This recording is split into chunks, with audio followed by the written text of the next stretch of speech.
We're getting real into the middle of the baseball season. We're about to hit All-Star break at the time of recording, and we're starting to get a feel for which teams are good, which teams are struggling, and then also players now kind of have that bigger sample size to work with, so we can actually tell how they're performing this season. And so we wanted to go through and just kind of, reflect on the season at this midway, kind of natural midway point.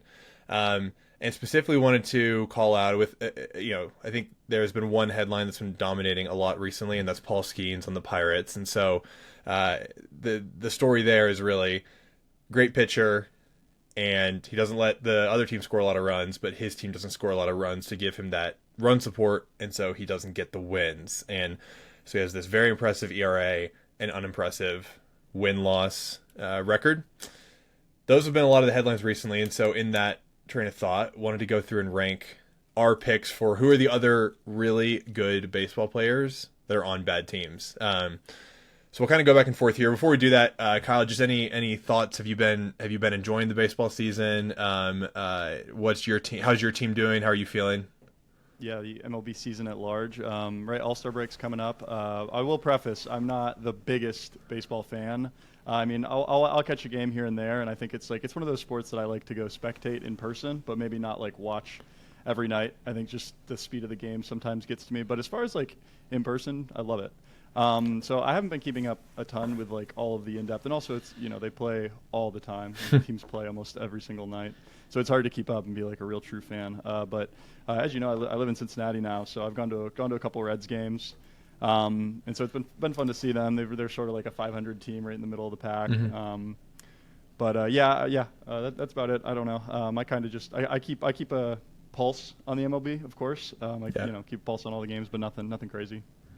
Yeah, it's to your point. It's hard to.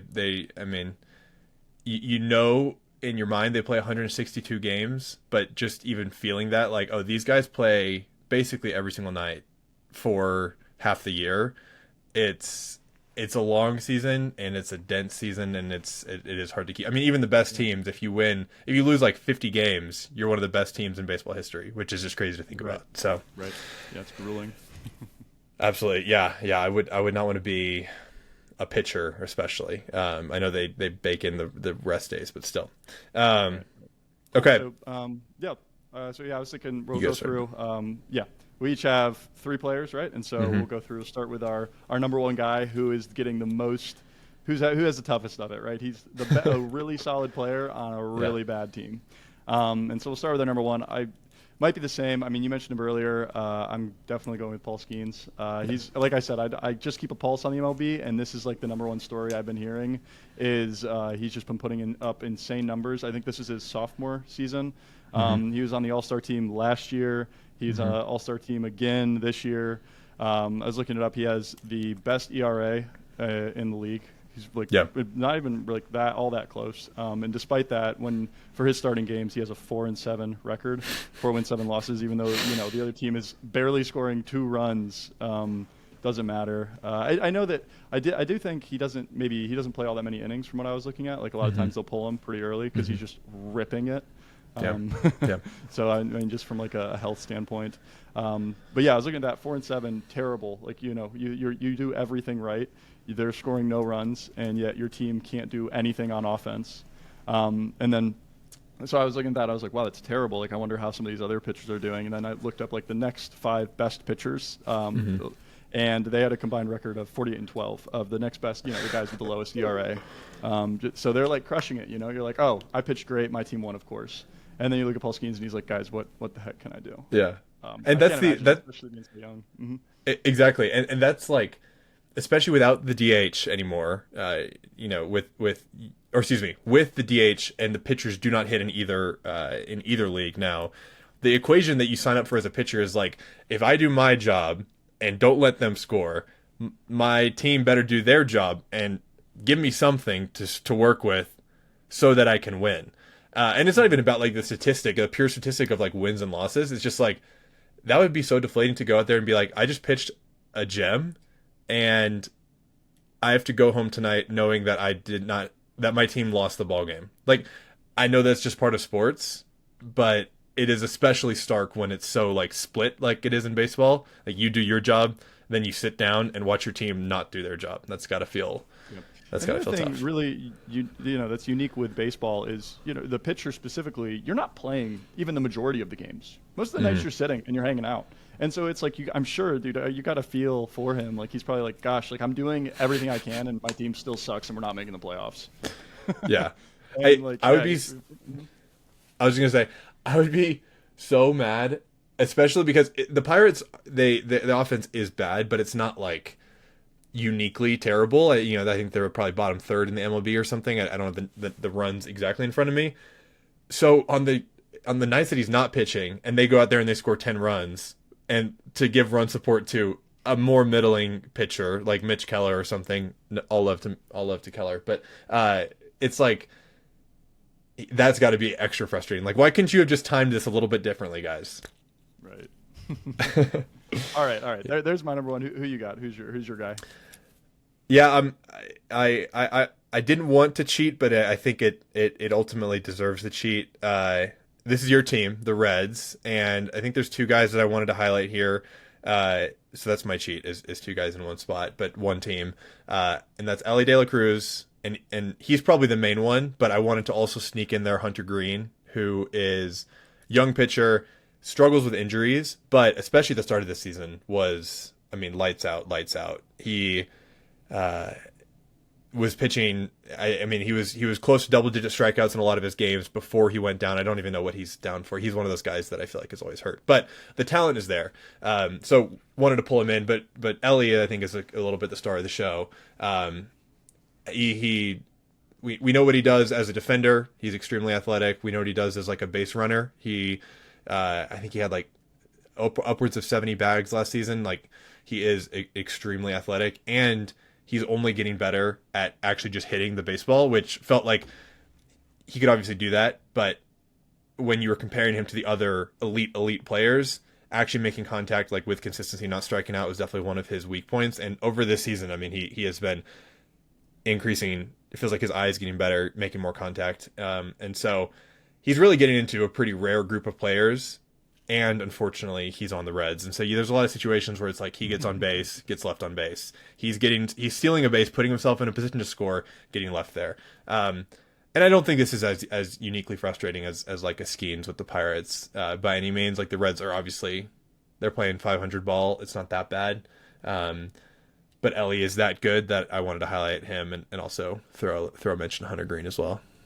Yeah, he's one of those guys that's like a walking highlight reel. You'll see him do something crazy all the time, and so it gets like a lot of coverage. Whereas another guy, you know, some guy that's just like great hitter, you know, he's batting like 250. You don't hear a ton from him. Like those guys get really lost, in the commotion. But Ellie De La Cruz for sure, superstar.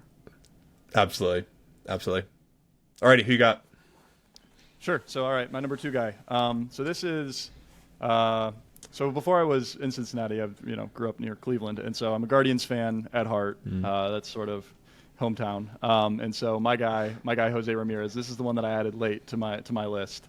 Yeah. That's my number two pick. Guardians below 500, so I feel like I can still count them as a bad team, even though I believe. But yeah, I think Jose's he is that good, and he doesn't get the recognition for it, dude. Like, I was just watching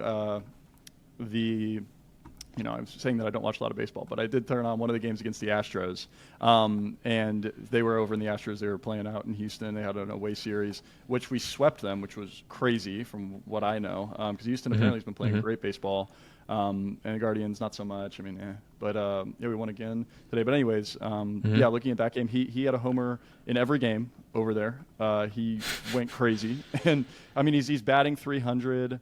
He did get recognition. I mean, he's a starter on the All-Star team again, so that's cool. But yeah, I think I mean, just as far as like, I mainly just wanted to give him the recognition because I don't think he really gets it. I think he's like right up there in like the elite of the elite of players. Yeah. And yeah, I know absolutely. I actually thought of him when you were talking about how Ellie gets the highlights, and we are all a little bit more aware of him. Jose Ramirez has been just a consistently elite at everything for, I don't even know, 8 years at least, probably more if I'm being honest. he's just been amazing for so long. And whether it's just him playing in Cleveland, who have not been, spectacular for probably 8 years, or it's just his play style where it's just like consistently doing night after night, doing great things. He doesn't get the recognition of other players, but I mean, yeah, like you can always count on like it feels like you could chalk him up for like 280 average and a high slugging every single season and some stolen bases, and he's not going to mess up in the field. It's like, okay, everyone would want that on their team. So absolutely. Anyone else on the Guardians that is like standing out to you other than J Ram? Stephen Kwan. Yeah, Stephen Kwan. Yeah, he's another guy on the All-Star team, but you'd never hear about him. But he's playing great ball. Yeah, that's like the only other guy. Those are like the two guys that I can name off the top of my dome. It starts to get a little muddy the deeper we go. But yeah, those two guys for sure. Those are my guys. No, I wasn't trying to quiz you. I just want to make sure that Cleveland can get some recognition while we're on the pod. Cool. No, those are great. Okay, my number 2 is Zach Neto on the Angels. So the Angels, they've been one of probably the most frustrating teams. I'm not an Angels fan, but if I was, one of the most frustrating teams for the past 15 years. They had Mike Trout and Shohei Ohtani, so clearly they're doing something right. They had two of the best players in my lifetime. And I think they made the playoffs once. I think Mike Trout has had one playoff appearance, and I don't think they made it with Ohtani while he was on the team. So just one of those frustrating teams. Not that different this year. But Zach Neto, he's a shortstop this year. And I think this might be, I want to say his third season or something like that. But he's looking like one of those guys that could easily put up like a 30-30 season, 30 home run. Okay, yeah, it's his third season. 30 home run, 30 stolen base season. He is extremely consistent. He strikes out very little, and he's great in the field. He's got this cool eye paint thing going on, so he's got a cool look about him too. Sure. I think the only thing if I was knocking him, he's not that durable. You may have seen this highlight earlier this season. He kind of crowds the plate when he's batting, and I think it was Hunter Brown on the Astros actually threw a pitch kind of inside, and it hit him on the hands, and they got mad at each other and all that. But Neto's kind of always going out for a few days here and there for. It feels like he's getting hit by a pitch or something like that. So if I was putting a knock on his resume, I think that'd be it. Like being able to play more games. Like Jose Ramirez is great at that. I feel like he's always playing. But Neto, I think he's increased his productivity. I mean, basically every season he's played, both on the batting and on the base running. And then he's a very solid shortstop. So I hope he does not go the way of the Mike Trout or the Ohtani, where he becomes this star player and continues to be on a middling team. That feels like a Sisyphus, like circle of hell kind of thing, and we don't really want that for him if that's where his career goes. But he's great to watch right now. It's crazy that the Angels can't keep any of these guys. Like they've got so much money, right? Like yeah. I don't get it. I don't get it how they're not able to get any of these guys to stay. That's a good shout on Zach Neto. Honestly, haven't heard anything about him. So yeah. Clearly, yeah. I mean, he's underrated guy. Team's not doing awesome. Yeah. I wonder if it's like the little brother syndrome of, because they're a Los Angeles team. I guess previously Anaheim was the and there's the Dodgers and there's the Giants and the Padres all in the same state. Obviously not all in the same region. Not even to mention the A's, previously Sacramento. Maybe they'll be in Vegas. Whatever. Like. I guess it could be easy to get lost if there's 5 teams in California and the Angels are not the most relevant of them. Maybe there's something to that, like the whole, Los Angeles Clippers to Lakers thing. But it is tough to see. Cool. All right. My number 3 pick, a guy already mentioned, Elly De La Cruz. Yeah, he's got to be my pick. I will say the Reds honestly aren't a bad team. Elly, he's that good of a player though, where like, he's that good relative to the rest of the squad, I think. Yeah. So, like I said, I've been to a few games this season. One notable game. Well, it wasn't notable in the regular season, but it was notable to me. It was March 31st. They played the Rangers, and this was the first time I had seen him play. He had 4 hits, 2 home runs, 7 RBIs for 11 total bases. He had 11 total bases. It was crazy. Yeah. It was like watching, like a little league game where one kid's just like so much better. Every time he went to bat, it was like so fun. And so after that, I was like sold. I was like, this guy is next up. As long as he's in Cincinnati, we're lucky to have him. So I think he's got to be my guy. Although honestly, like I said, the Reds don't seem like that bad of a program right now. Mm-hmm. They're maybe in playoff contention, probably not, but maybe. But yeah. No, absolutely. I've had this experience when I see athletes that you watch on TV for the first time in person, even if you're not on like courtside seats or something.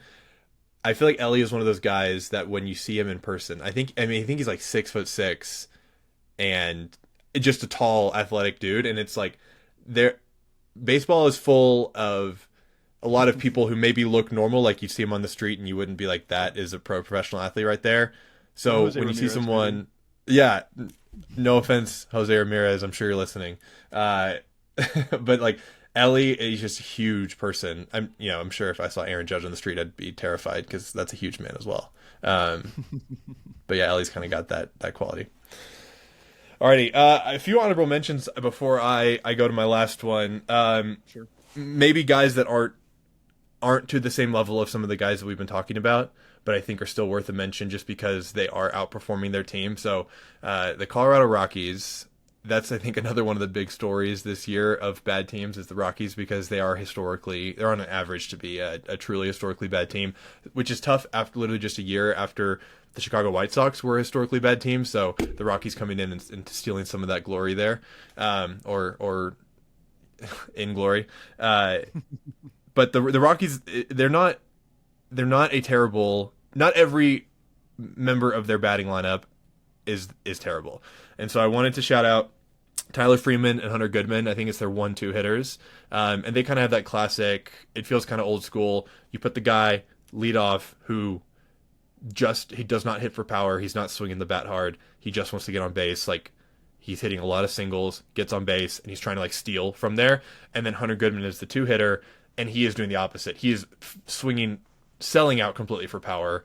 And I mean, the playbook is put someone on base, put Freeman on base, Hunter Goodman hit a 2-run homer, and hopefully then you can keep that lead.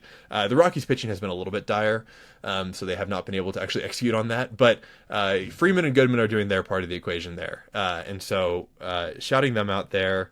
Also wanted to shout out on the White Sox, Miguel Vargas and their rookie pitcher Shane Smith.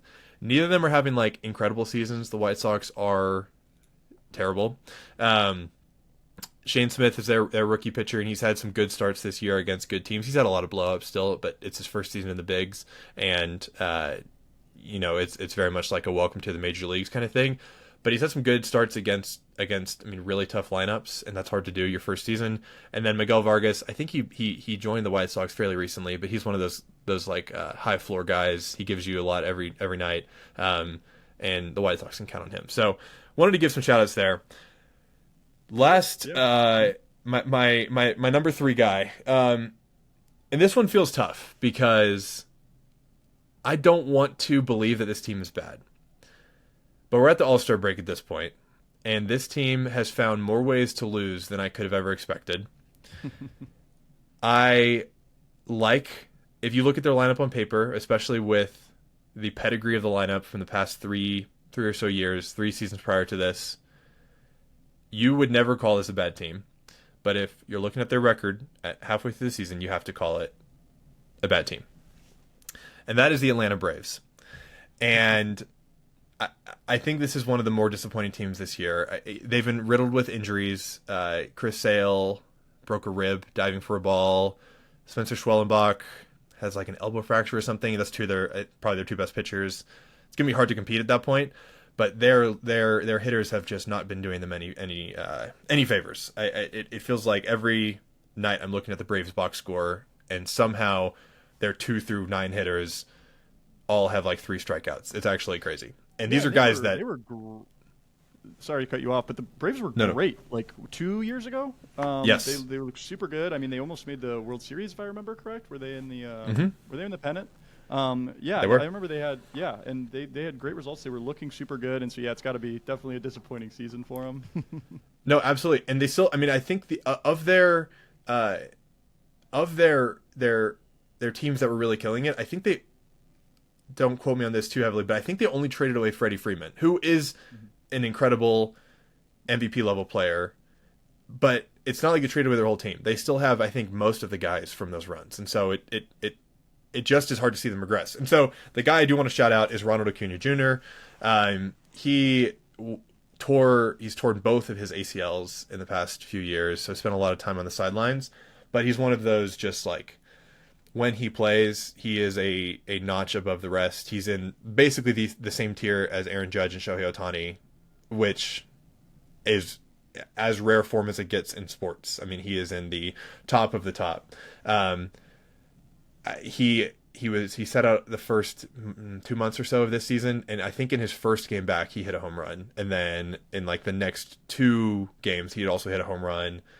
He's not stealing as much, which I think is understandable because he's working on 2 remanufactured knees, so I can understand some caution there, but he's still the amount of times I've looked at a Braves box score and it's like Ronald Acuna doubles to deep left field, and then it's like Matt Olson strikes out swinging, Marcell Ozuna strikes out swinging, Austin Riley strikes out swinging, and it's like, that's tough. Like, they're not terrible, but for the lineup they have, I think it's got to be said it's a disappointment, and Acuna is not disappointing, but he has not inspired the lineup back to greatness, so had to include him on the list.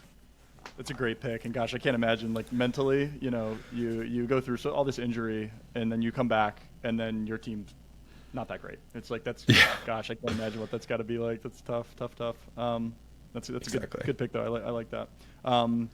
You mentioned honorable mentions. You had a few. I have one. This was the guy that I initially had on my list, and then after Jose went crazy in Houston, I had to put him on there. But it's Jacob Wilson from the Athletics. So the reason why I took him off, one of the other reasons why I took him off is because I haven't seen him play once this season. Sure. But I've heard some commotion about him, and the Athletics are terrible. So he felt like a really good pick. I mean, I think he's leading the league in batting percentage at something like 330 or 340, something crazy like that. Yeah. And I think he was also one of those guys that he was hurt last year, and so this is like his first real season playing, and he's played a lot of games. He's actually, I think, just hurt himself again. He's been out the last few games, and I don't know I think he's like questionable for the All-Star game, but. Yeah, that was my one other guy because same sort of thing, man. Like, the Athletics are just such a bad program, and yet he's like this all-star caliber player. And your team's gonna be lucky to win, whatever. Yeah. It's been. I think it's a great pick. Absolutely. The Athletics are one of those. They have good players, and they cannot seem to put together wins. It doesn't help, I think, that they're playing in this tied over stadium. It's like a temporary stadium before they potentially move to a different one next year, and I'm sure it's just like a weird time to be in the clubhouse there. It's like, this is not our home, but we're playing home games here, and it's like a very small stadium, and so I'm sure that's a little bit weird, but Jacob Wilson has been awesome, deservedly starting in the All-Star game, and a young guy hope too. he stays healthy. It's his sophomore season as well. I mean, these guys are killing it. And just getting into the league, it's crazy. Yeah, he's got that. I know you said you hadn't seen him play, but I would recommend watching him bat. He's got a funny batting stance about him. He holds the bat like up here next to his like ears, and he moves around a lot. He kind of does like the Juan Soto thing where and maybe it's not Juan Soto because I don't know if he's trying to mess with the pitcher, but he moves around a lot in the batting stance, and somehow it feels like he always makes contact on the ball. Even if he's not getting it through the infield, he's giving himself a shot. Sure. So it's a good pick. Cool.